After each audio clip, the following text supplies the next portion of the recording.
A paz de Cristo, queridos e amados. Daqui é o vosso bem-amado pastor Francisco Seca e através da emissão A Verdade. Viemos desta feita proclamarmos, pregarmos e ensinarmos a palavra do eterno e poderoso Deus, neste momento ligado ao tema o mistério do tecido da lã exprimido de Juízes capítulo 6. E nós abençoamos a todos os amados, abençoamos a todos os irmãos que de direita e indiretamente têm contato com esses vídeos. Abençoamos todas as famílias, todas as igrejas, todos os ministérios que, portanto, têm contato com esses vídeos. Deus abençoe a nossa nação e continue, portanto, levantando servos de Deus que tenham realmente ajudado e aportado a palavra de Deus para nós. Eu abençoo a Deus por tudo quanto o Senhor realmente tem feito sobre a nossa nação angolana. Deus abençoe todos os servos de Deus, ministros do Eterno.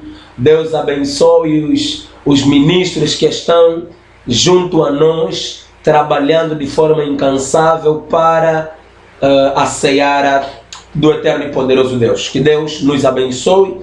E eu convido os irmãos a abrirmos as nossas Bíblias no livro de Juízes, capítulo 6. Vamos começar a ler a partir do versículo 36, que diz assim: E disse Gideão a Deus: Se has de livrar a Israel por minha mão, como tens dito, eis que porei um tecido de lã na eira. Se o orvalho estiver somente no tecido e secura sobre toda a terra, então conhecerei que has de livrar a Israel por minha mão, como tens dito.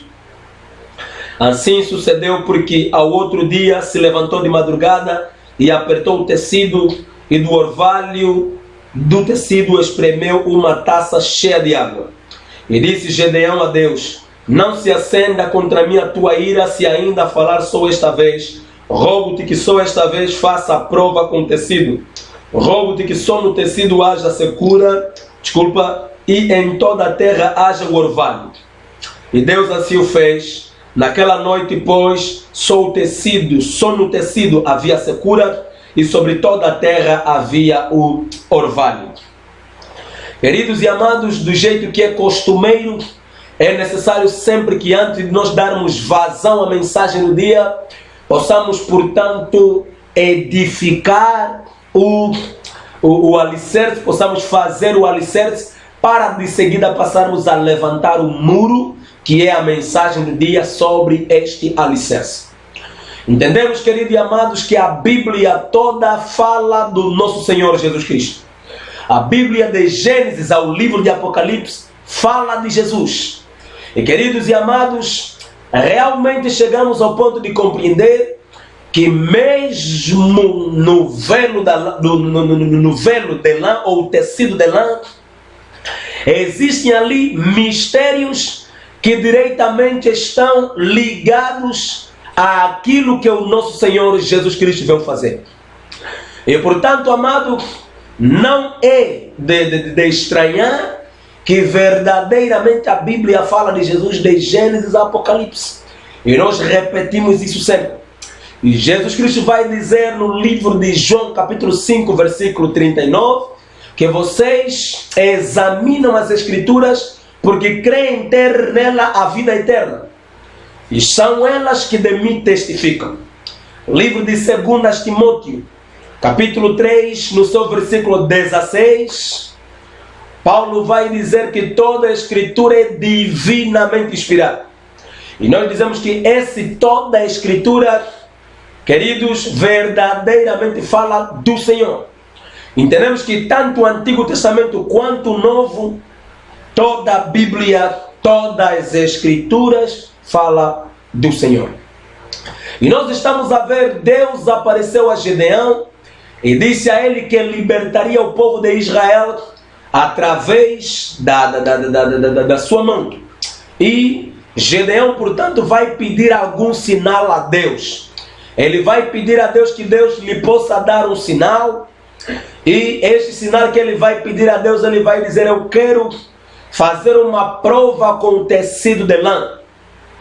E ele vai dizer: Eterno, eu quero que eu coloque, portanto, o tecido de lã na eira, e quando o orvalho cair, que toda a água do orvalho seja contido no tecido de lã, e a terra, portanto, esteja seca.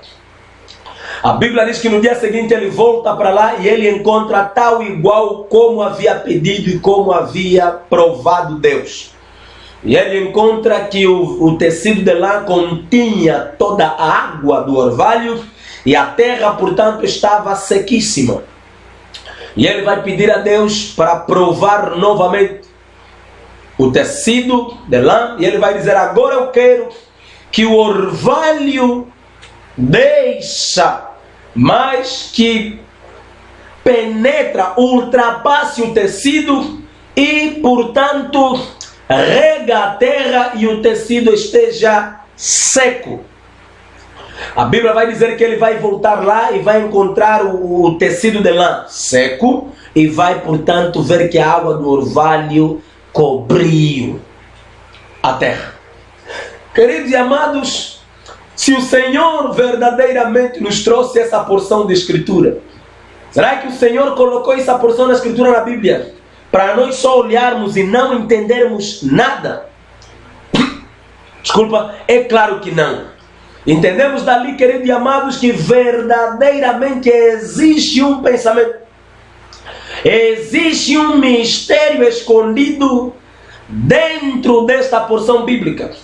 Existe um mistério escondido dentro do tecido de lã, que continha toda a água, mas que depois as águas serão, queridos e amados, transmitidas, comunicadas para a terra, uma vez que, portanto, o tecido de lã é exprimido.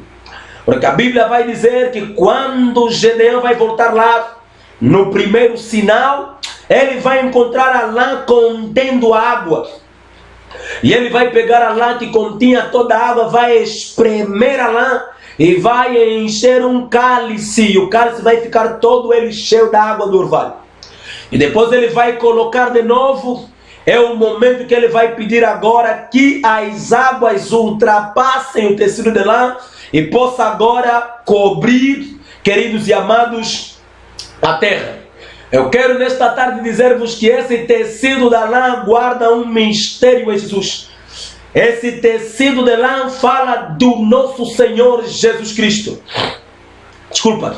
Quero dizer ainda, queridos e amados, que a Bíblia fala do nosso Senhor Jesus Cristo. Entenda, queridos, que o tecido que continha toda a água verdadeiramente fala do Senhor Jesus.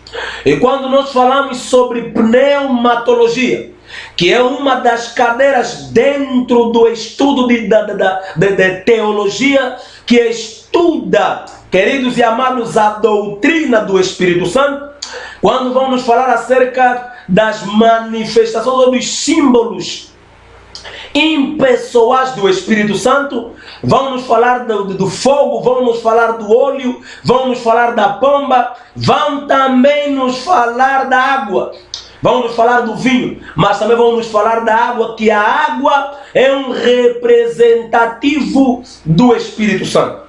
E nós queremos, queridos e amados irmãos, fazer-vos compreender que esse tecido de lã que continha toda a água é o nosso Senhor Jesus Cristo, que quando Ele veio, era nele que estava toda a plenitude da divindade. Quer dizer que todo o Espírito Santo estava dentro dele. Ele estava capacitado, ele era o ungido de Deus. Isaías capítulo 61, Jesus Cristo ratifica em Lucas capítulo 4. Ele vai dizer que o Espírito do Senhor é sobre mim, porque Ele me ungiu. Dali chegamos ao ponto de entender e concluir que o Senhor Jesus era o tecido de lã que continha toda a água. Vamos ler uma passagem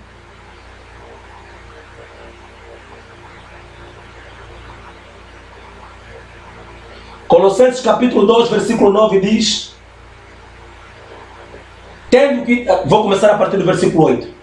Tende cuidado para que ninguém vos faça presa sua por meio de filosofias e vãs sutilezas, segundo a tradição dos homens, segundo os rudimentos do mundo e não segundo Cristo. Porque nele habita corporalmente toda a plenitude da divindade. Dali, queridos e amados irmãos, conseguimos compreender que dentro de Jesus habita corporalmente toda a plenitude da divindade. E quando o Senhor veio, o Espírito Santo estava dentro, queridos e amados, dele. Mas para que o Espírito Santo pudesse ser transmitido, comunicado para nós, porque Gedeão vai pedir que no segundo sinal as águas do orvalho ultrapassem o tecido de lã e possam agora cobrir a terra. E não entende terra em português. Entenda que quando se fala de terra, fala-se do homem pelo facto de o homem ter sido feito do pó da terra. Gênesis capítulo 2. A Bíblia vai nos dizer que... Vamos ler.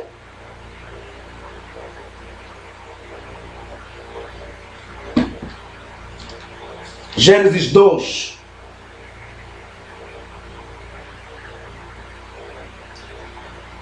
A partir do versículo 6. Um vapor, porém, subia da terra e regava toda a face da terra. E formou o Senhor Deus o homem do pó da terra e soprou em seus narizes o fôlego de vida, e o homem foi feito alma vivente. Queridos e amados, dali concluímos que quando se fala de terra, ali verdadeiramente fala-se do homem. Mas não podemos fazer confusão e pensarmos que todos os lugares onde nós vamos encontrar terra na Bíblia fala do homem. Porque no livro de Apocalipse, capítulo 12, quando vai se falar que quando a mulher vai começar a ser perseguida pelo dragão vermelho, a Bíblia vai dizer que quando o dragão vai manifestar águas que virão para, portanto, agredir a mulher, a Bíblia diz que a terra abriu a sua boca e engoliu as águas. Aquela terra ali, queridos e amados irmãos, tem uma interpretação específica. Portanto, queridos e amados irmãos, este não é o assunto. Vamos voltar, portanto, entendermos ainda que terra está a falar do homem. Quer dizer que essa terra, queridos e amados, somos nós que deveríamos receber o Espírito Santo sobre nós. Mas para que isso fosse feito, era necessário que o tecido da lã fosse exprimido. Porque a Bíblia vai dizer que quando Gedeão volta àquele lugar, depois do primeiro experimento, a Bíblia vai dizer que ele vai encontrar a lã que continha toda a água, e ele vai, portanto, espremer a lã e vai encher um copo, um cálice com água. E nós dissemos, queridos e amados, o fato de espremer o tecido de lã verdadeiramente fala da morte do nosso Senhor Jesus Cristo na cruz. Quer dizer que quando Gedeão está a espremer a lã, está diretamente nos fornecer um tipo, uma imagem, uma sombra de que a morte do nosso Senhor Jesus Cristo na cruz vai fazer, portanto, com que nós possamos beneficiar das águas. Por isso você vai entender, querido, livro de Atos capítulo 2, o Espírito Santo vai descer sobre a igreja, vai descer sobre o corpo, vai descer sobre os homens que ali estavam, vai descer sobre a terra. Porque era primeiro necessário que o Senhor Jesus, que é o verdadeiro tecido de lã, fosse exprimido para que desta feita o Espírito Santo pudesse então sair dele e ser comunicada à terra que somos nós. Entenda a promessa de Joel capítulo 2, versículo 28. A Bíblia vai dizer, depois destas coisas, ou então depois disto, derramarei o meu Espírito sobre toda a carne. Mas ali não nos falam se é depois de quê. Só nos falam depois disto, derramarei o meu Espírito sobre toda a carne. E eu quero dizer-vos que depois disto, é depois do tecido de lã ser exprimido. Depois do tecido de lã ser exprimido, é que o Espírito Santo virá a ser derramado sobre toda a carne. Toda a carne que se fala no livro de Joel, capítulo 2, versículo 28. Não podes entender em português. Toda a carne, queridos e amados irmãos, está-se a falar de todo o coração convertido. Porque todo o coração convertido é o coração de carne. Porque todo o coração que não é convertido é chamado de coração de pedra. Portanto, entenda, queridos e amados, que o Espírito Santo, que deveria descer sobre toda a carne, quer verdadeiramente dizer todos os corações convertidos. Queridos e amados, compreenda que verdadeiramente para que isso fosse feito, era necessário que o nosso Senhor Jesus Cristo morresse.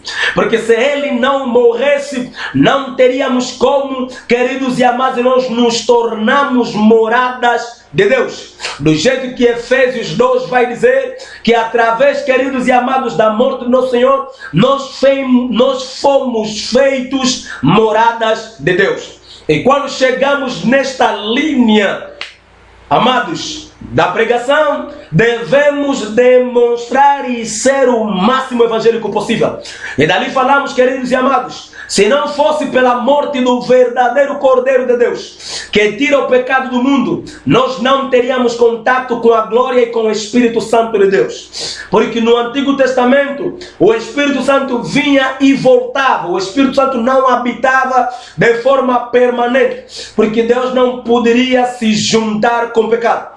Mas uma vez que o nosso Senhor Jesus Cristo veio, através da sua morte vicária na cruz, a sua morte substitutiva, queridos e amados, pude então extinguir os nossos pecados. Aleluia! Com o seu sangue os nossos pecados foram expiados e, portanto, perdoados. E desta feita fomos feitos templos do Espírito Santo de Deus, onde o Espírito Santo agora pode morar, onde o Espírito Santo agora pode, queridos e amados irmãos, habitar. Mas para que isso fosse feito, era necessário que o nosso Senhor Jesus Cristo morresse na cruz. Era necessário que Ele fosse exprimido.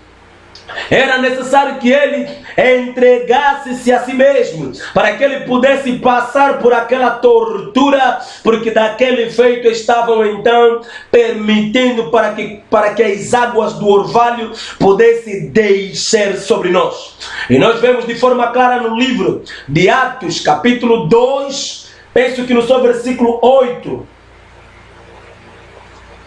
Atos 2,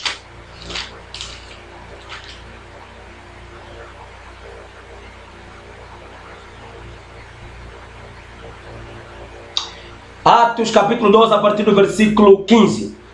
Estes homens não estão embriagados como vós pensais, sendo a 3ª hora do dia. Mas isto é o que foi dito pelo profeta Joel. E nos últimos dias acontecerá, diz Deus, que do meu Espírito derramarei sobre toda a carne, e os vossos filhos e as vossas filhas profetizarão, os vossos mancebos terão visões, e os vossos velhos sonharão sonhos. Queridos e amados, compreenda que quando Pedro vai tomar a palavra, o primeiro discurso de pregação que nós vemos no livro de Atos, Pedro vai ratificar Joel 2:28. E ele vai fazer menção que isso que vocês estão a ver é o cumprimento da profecia de Joel. E nós dissemos, amados, que Joel vai dizer depois disso. Depois de quê? Depois de Jesus Cristo ser morto, queridos e amados, ser exprimido, é que, portanto, as águas vão poder, queridos e amados, ser manifesta sobre nós. Já agora eu quero chamar uma outra testemunha.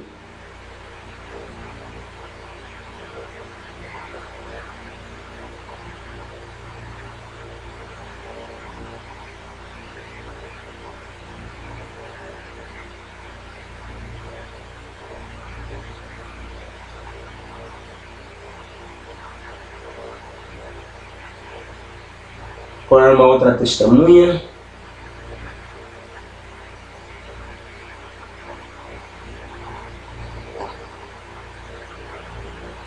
Vou começar a partir do versículo 1. Depois toda a congregação dos filhos de Israel partiu do deserto de Sim pelas suas jornadas, segundo o mandamento do Senhor, e acampou em Refidim, e não havia ali água para o povo beber. Então contendeu o povo com Moisés e disse: dá-nos água para beber. E Moisés lhes disse: por que contendeis comigo? Por que tentais o Senhor? Tendo, pois, ali o povo sede de água, o povo murmurou contra Moisés e disse: por que nos fizeste subir do Egito para nos matares de sede, a nós e aos nossos filhos e ao nosso gado? E clamou Moisés ao Senhor, dizendo: que farei a este povo? Daqui a pouco me apedrejará. Então disse o Senhor a Moisés: passa diante do povo e toma contigo alguns dos anciãos de Israel e toma na tua mão a tua vara, com que feriste o rio, e vai. Eis que eu estarei ali diante de ti sobre a rocha em Horebe, e tu ferirás a rocha, e dela sairão águas, e o povo beberá. E Moisés assim o fez diante dos olhos dos anciãos de Israel. Queridos e amados, vemos aqui outra testemunha de que verdadeiramente, queridos e amados, antes que a água fosse manifesta para o povo, era necessário que primeiro a rocha fosse ferida. Jesus Cristo, Ele mesmo é a rocha, segundo o que diz o livro de Coríntios. Paulo diz isso no livro de Coríntios.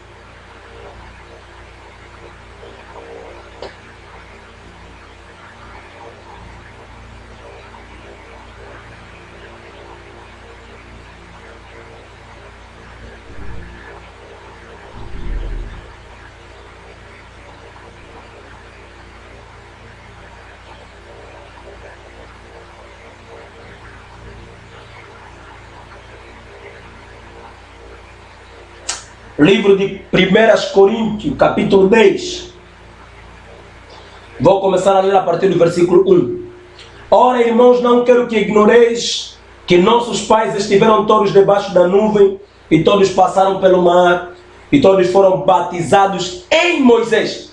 Outro dia, queridos e amados, vamos falar de ser batizado em... O que é ser batizado em Moisés? Porque nós, na nova aliança, fomos batizados em Cristo.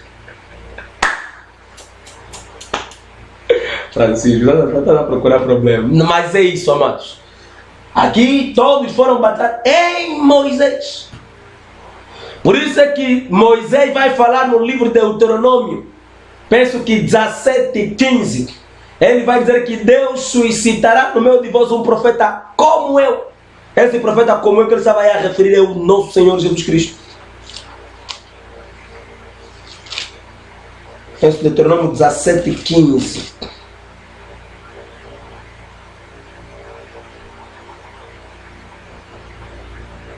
Ou 15:17.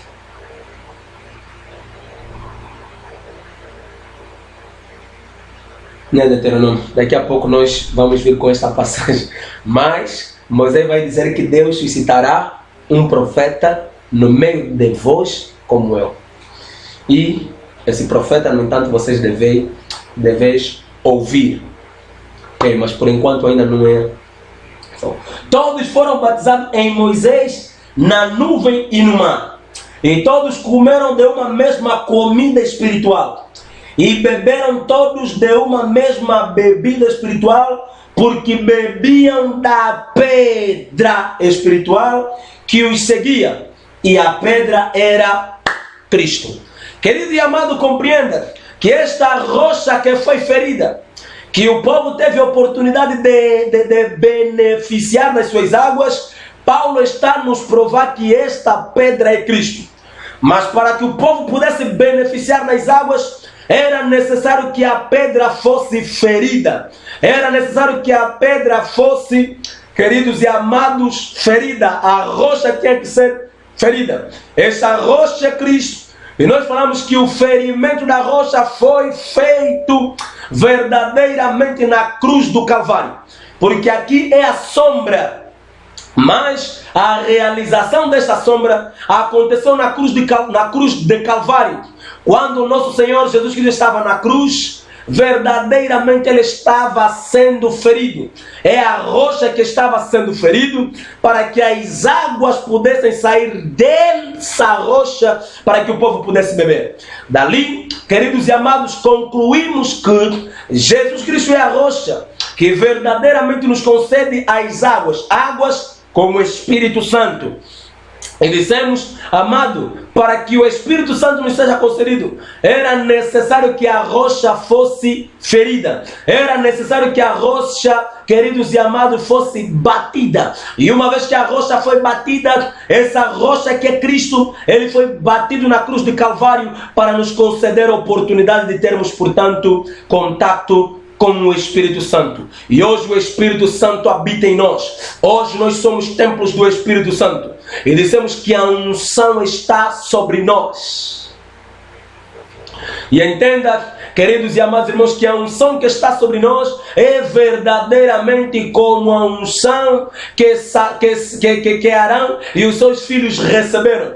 Porque o óleo de unção que foi feito para que Arão e os seus filhos fossem ungidos não era qualquer óleo, não. Era um óleo feito de 5 composições. Não era um óleo de oliva somente, não. Era um óleo feito de 5 composições.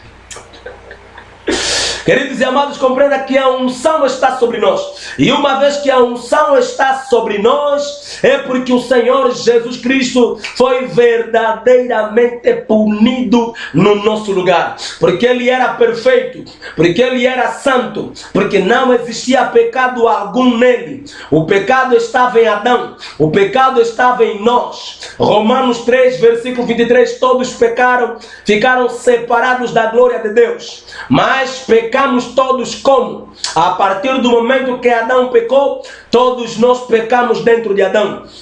A partir do momento que Adão pecou, todos nós nos tornamos impuros. Vou chamar uma testemunha. Livro de Números. Número, capítulo 19.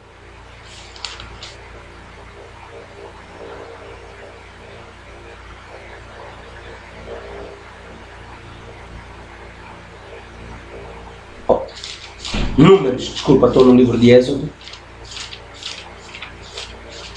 Número 19.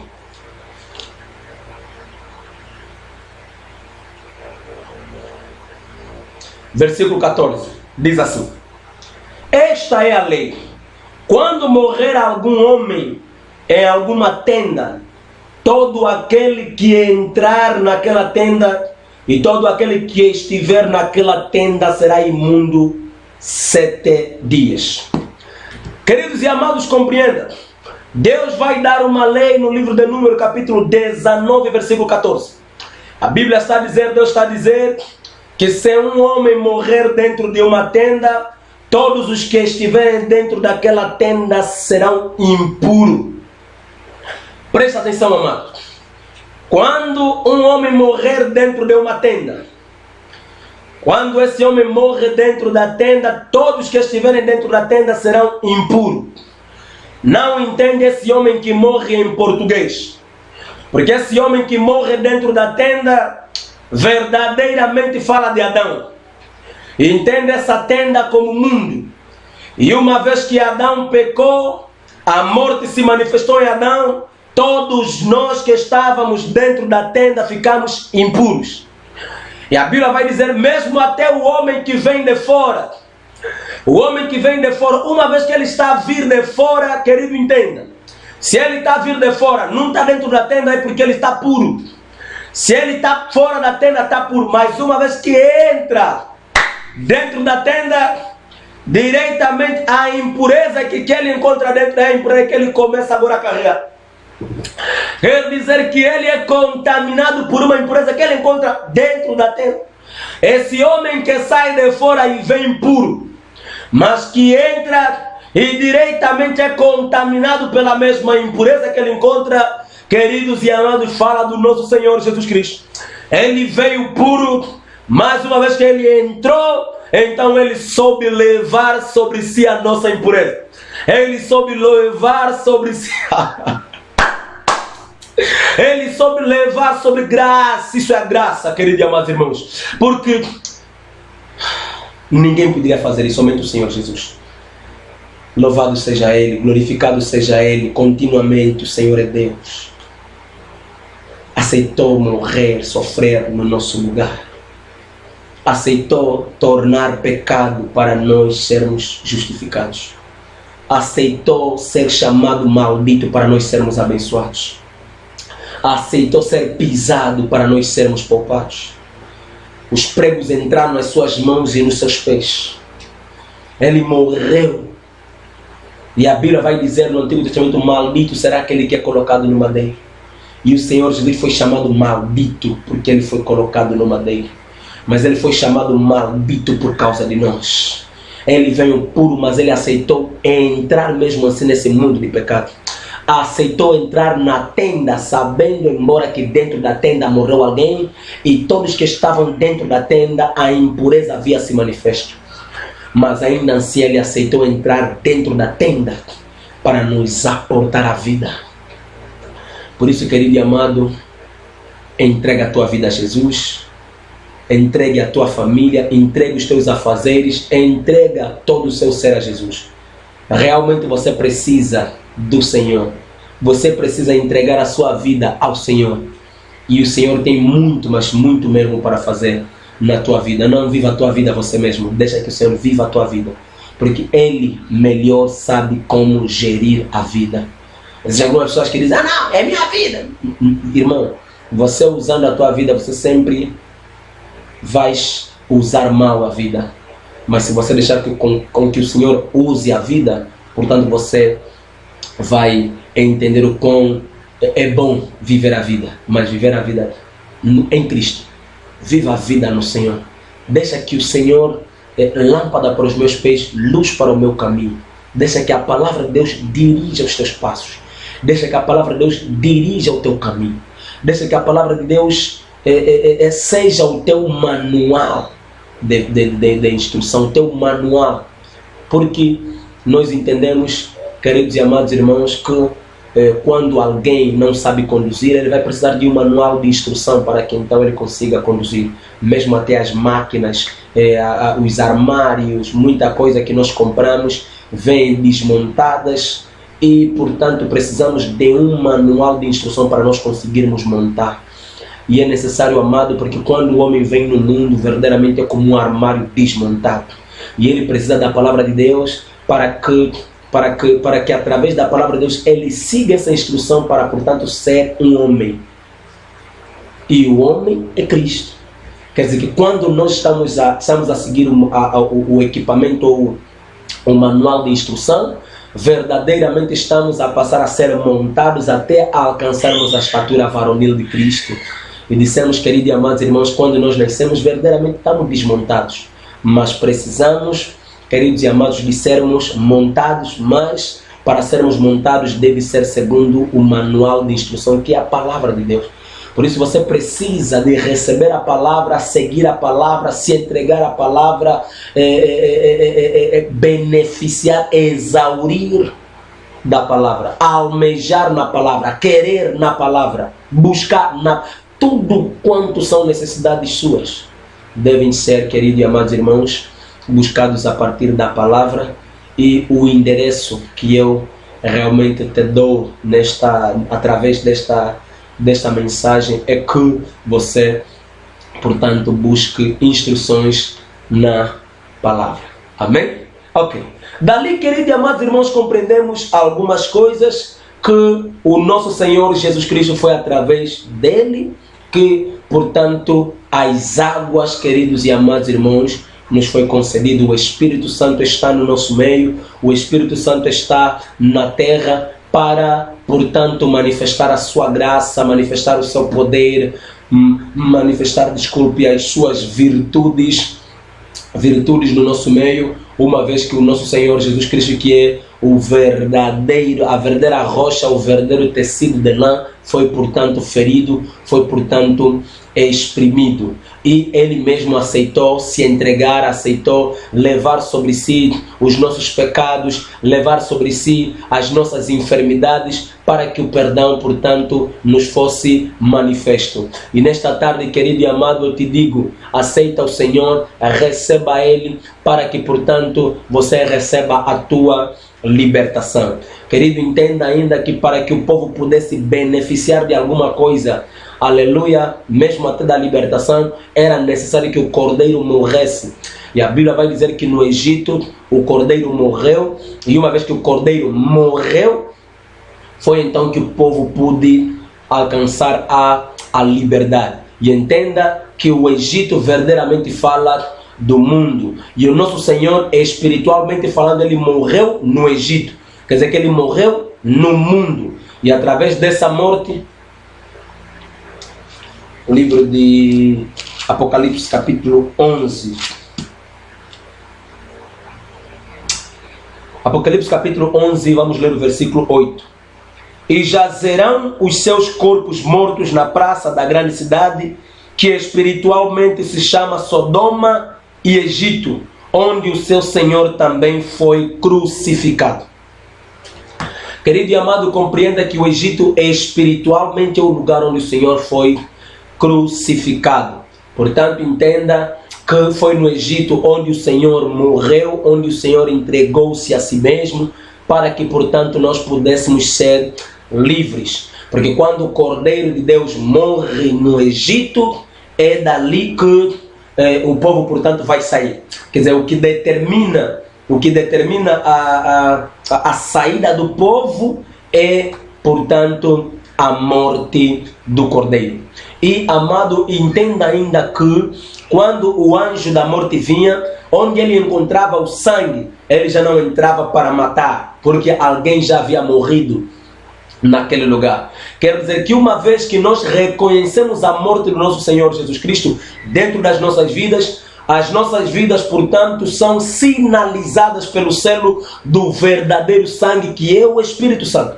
Por isso é que Paulo vai dizer que estamos selados pelo Espírito Santo.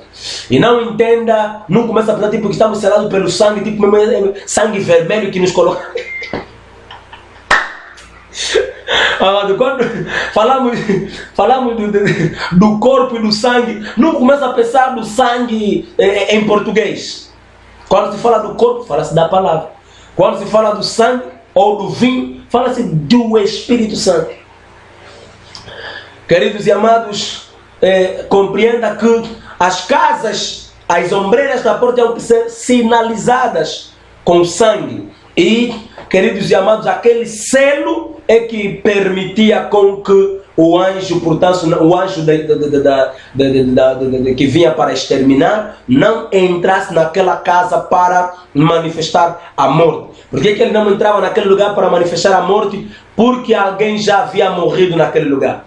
E nós falamos que aquele cordeiro que morreu ali no Antigo Testamento, no Egito, Êxodo capítulo 12, verdadeiramente representa o verdadeiro cordeiro de Deus que tira o pecado do mundo. João capítulo 1, versículo 29, João capítulo 1, versículo 36. Fala que eis o cordeiro de Deus que tira o pecado do mundo. Quer dizer que a morte daquele cordeiro no Antigo Testamento era uma prefiguração da morte do verdadeiro cordeiro que tinha que morrer para manifestar libertação ao povo.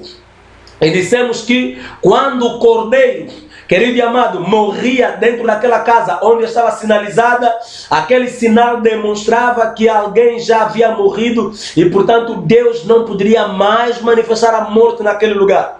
E você vai entender que Deus vai demonstrar isso de novo no tempo de Davi. Vamos ler a palavra de Deus. É necessário que chamemos o máximo de testemunhas possíveis, porque a verdade é estabelecida, não é isso? A verdade é estabelecida na voz de 2 ou 3 testemunhas. Então, quando já mostramos 1, 2, 3, 4, 5, então, queridos e amados, não tem como, é a verdade. A verdade é o testemunho de 2 pessoas. Mas não entende 2 pessoas em português. Vamos fazer numa emissão própria, vamos falar sobre sobre a verdade, que é a verdade. Ok.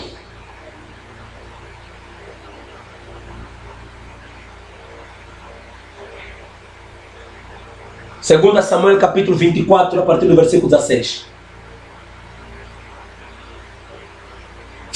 Vou começar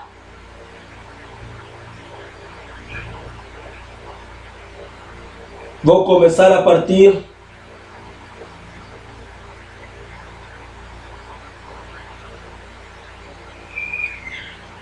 partir do versículo 11. Levantando-se, pois, Davi pela manhã, veio a palavra do Senhor ao profeta Gad, vidente de Davi, dizendo: vai e diz a Davi, assim diz o Senhor: 3 coisas te ofereço, escolhe uma delas para que te faça. Foi, pois, Gad a Davi e fez-lhe o saber e disse-lhe: queres que 7 anos de fome te venham à tua terra, ou que por 3 meses fujas dos teus inimigos e eles te persigam, ou que por 3 dias haja peixe na tua terra? Delibera agora e vê que resposta hei de dar ao que me enviou. Então disse Davi a Gad: estou em grande angústia, porém caindo nas mãos do Senhor, porque muitas são as suas misericórdias, mas nas mãos dos homens não caia eu.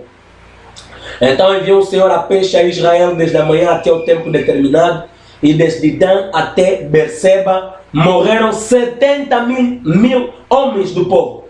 Estendendo, pois, o anjo a sua mão sobre Jerusalém para destruir, o Senhor se arrependeu daquele mal e disse ao anjo que fazia a destruição entre o povo: basta, agora retira a tua mão.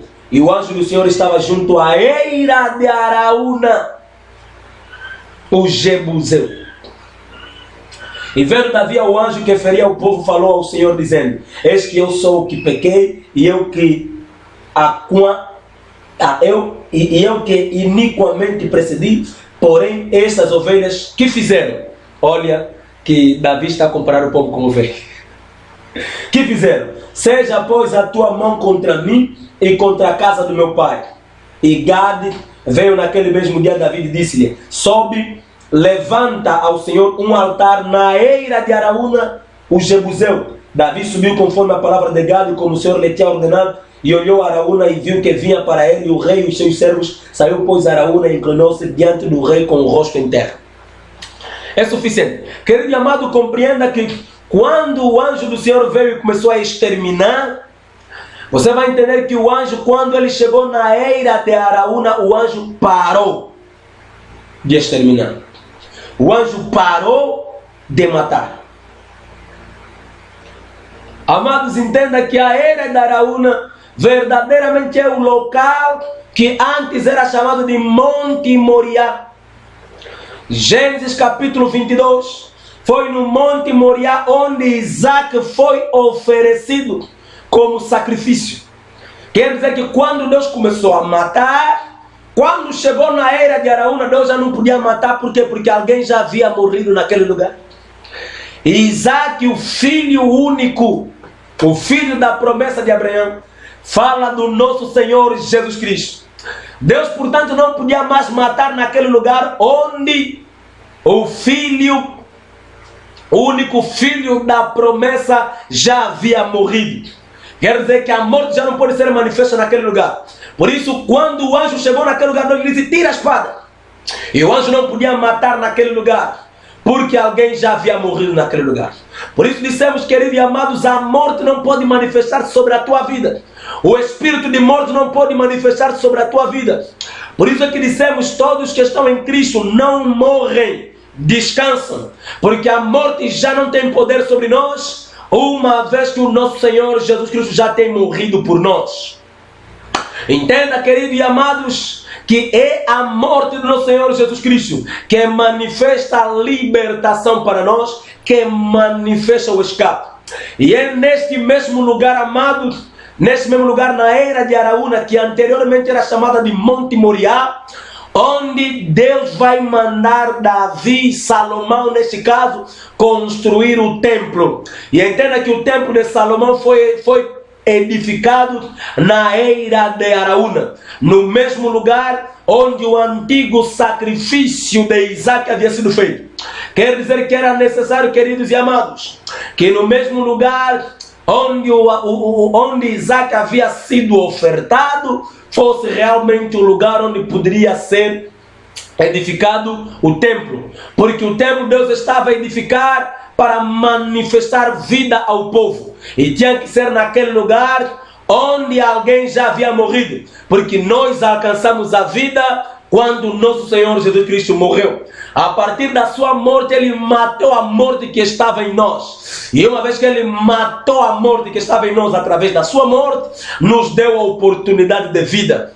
Por isso nós dissemos, queridos e amados irmãos, no lugar onde havia sido sacrificado Isaac, onde o Senhor manda colocar o templo para aportar a vida para o povo, para aportar o perdão para o povo. Porque o perdão dos pecados do povo,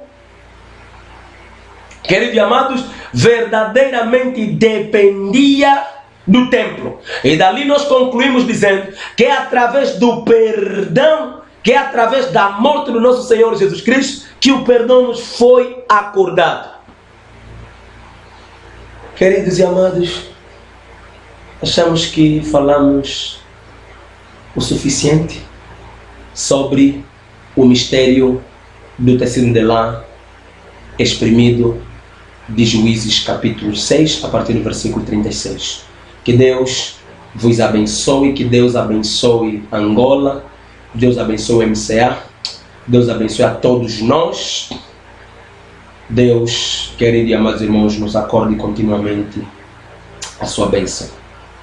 E nós oramos ao Senhor todo momento, todos os dias, com uma boa consciência, do jeito que diz o meu pastor. Ele diz-me sempre, do jeito que Paulo disse a Timóteo, luta o bom combate com uma boa consciência. E pedimos ao Senhor que o Senhor nos acorde essa boa consciência, que tenhamos a nossa consciência inocentizada e, portanto, possamos combater o combate da fé com uma boa consciência pura, consciência aberta, consciência justificada e com as razões e motivos certos. Se você prega a palavra, se você faz o serviço de ministração da palavra, faça com bons motivos. Não faça com motivos traiçoeiros, traindo a raça. Não foi assim que o Senhor divulgou, proliferou o Evangelho. Também não foi deste modo que os discípulos o fizeram. Portanto, devemos seguir os passos. A Bíblia vai dizer que estamos edificados, Efésios capítulo 2, versículo 20, estamos edificados no fundamento dos apóstolos e dos profetas, na qual Jesus Cristo é a pedra angular. Então devemos seguir os passos dos apóstolos e dos profetas. E Jesus Cristo, portanto, Ele é a pedra de esquina. Que Deus vos abençoe rica e poderosamente.